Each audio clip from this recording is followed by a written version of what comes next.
अस्सलाम वालेकुम स्टूडेंट्स, उम्मीद करता हूं कि आप सब लोग खैरियत से होंगे। आप सबको अपग्रेड ऑनलाइन इंटी टेस्ट प्रिपरेशन हम में खुशामदीद। अगर आपने अभी तक इस चैनल को सब्सक्राइब नहीं किया तो काइंडली इसको सब्सक्राइब कर लें ताकि इस तरह की और वीडियो आप तक पहुंच सके।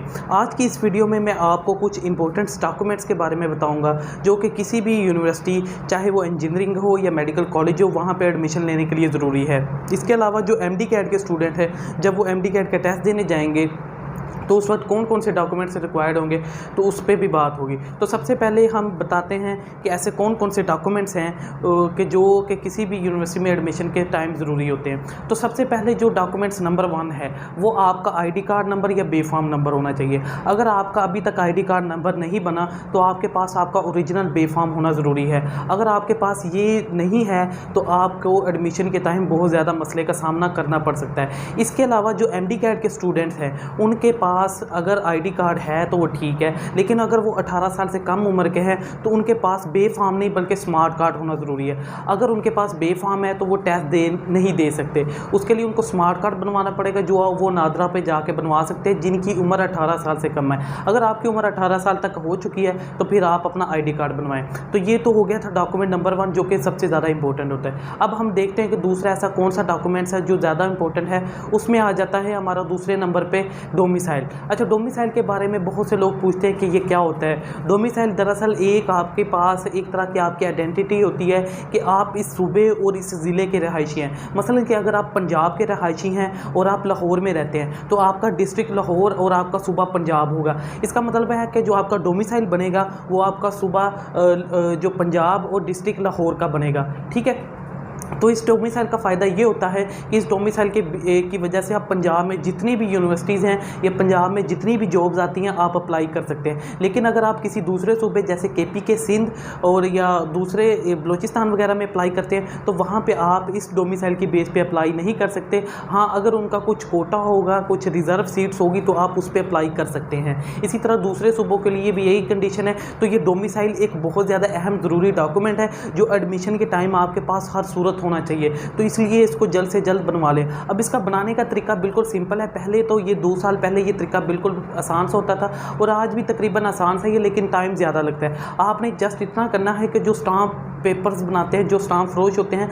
आमतौर पे वो सेशन कोर्ट्स अदालतों के बाहर बैठे होते हैं। आपने जस्ट उनके पास जाना है और उनको कहना है कि हमने डोमिसाइल बनवाना है। तो वो आपको 1500 से 2000 आपसे फ़ीस चार्ज करेंगे। ठीक है, और आपका तकरीबन 15 दिन के अंदर डोमिसाइल बन जाएगा। तो ये 2 इंपॉर्टेंट डॉक्यूमेंट्स हो गए। अब तीसरे नंबर पे जो अहम डॉक्यूमेंट्स है वो आपका मैट्रिक का रिजल्ट कार्ड है। जी हाँ स्टूडेंट्स, आपके पास आपका मैट्रिक का ओरिजिनल रिजल्ट कार्ड होना ज़रूरी है एडमिशन के टाइम। अदरवाइज़ आप एडमिशन नहीं ले सकते, क्योंकि एडमिशन के टाइम जैसे कि यूईटी में जब आप अप्लाई करेंगे तो आपको ओरिजिनल डॉक्यूमेंट्स जमा करवाने पड़ेंगे। इसी तरह दूसरी यूनिवर्सिटीज़ में भी अप्लाई के वक्त आपको ओरिजिनल डॉक्यूमेंट्स जमा करवाने पड़ेंगे। उन ओरिजिनल डॉक्यूमेंट्स में आपका मैट्रिक का रिजल्ट कार्ड, आपका डोमिसाइल, ठीक है, और आपका इंटर का रिजल्ट कार्ड होगा। तो ये मैट्रिक का रिजल्ट कार्ड भी इंपॉर्टेंट होता है। चौथे नंबर पे जो इंपॉर्टेंट डॉक्यूमेंट्स है वो आपका इंटर का रिजल्ट कार्ड है।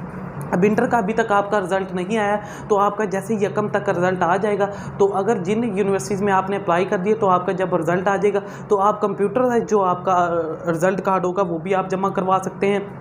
इसके अलावा जैसे ही आपका ओरिजिनल रिजल्ट कार्ड आ जाएगा आप बाद में उसको सबमिट करवा सकते हैं।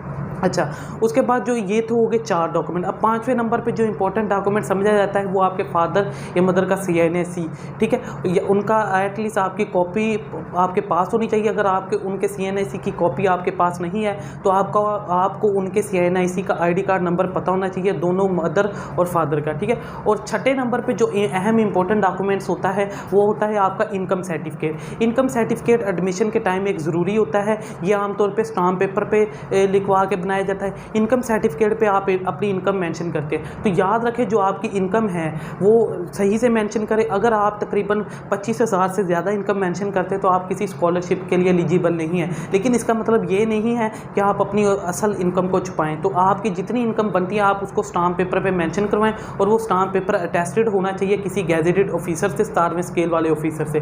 ठीक है, अच्छा, जब आप इनकम सर्टिफिकेट बनवा लेते हैं जो कि प्राइवेट मुलाजमीन, अब जो गवर्नमेंट मुलाजमीन है वो उनका ये ये है कि वो इनकम सर्टिफिकेट की बजाय अपनी पे स्लिप लगाएंगे, ठीक है। जिनके फादर गवर्नमेंट सर्वेंट है तो वो वो इनकम सर्टिफिकेट नहीं बल्कि जो उनकी पे स्लिप होगी वो साथ लगाएंगे, तो वो एज ए इनकम सर्टिफिकेट के तौर पे यूज़ होगी। तो ये 6 डॉक्यूमेंट्स तरह के हैं जिनमें मैं फिर रिपीट कर देता हूँ, जिनमें आपका CNIC या बे फॉर्म नंबर, ठीक है, ओरिजिनल बे फॉर्म, ठीक है, उसके बाद आपका डोमिसाइल, उसके बाद आपका जो है मैट्रिक का रिजल्ट कार्ड, इंटर का रिजल्ट कार्ड, आपके फादर या मदर का CNAC की कॉपी, ठीक है, और एंड पे जो आपके पास होना चाहिए वो इनकम सर्टिफिकेट होता है। अच्छा, तो मेडिकल के स्टूडेंट है, मेडिकल के स्टूडेंट्स के लिए जो डॉक्यूमेंट ज़रूरी है तो उनके पास सबसे पहले उनका स्मार्ट कार्ड, अगर वो 18 साल से कम उम्र एज के है, बे फॉर्म नहीं चलेगा, स्मार्ट कार्ड, ठीक है, या फिर उनका CNAC होना ज़रूरी है। इसके अलावा दूसरे नंबर पर उनके पास उनकी स्लिप होनी चाहिए। इसके अलावा अगर ये चीज़ें नहीं है, अगर स्मार्ट कार्ड या बे फॉर्म नहीं है तो उनका पासपोर्ट उनके पास होना चाहिए,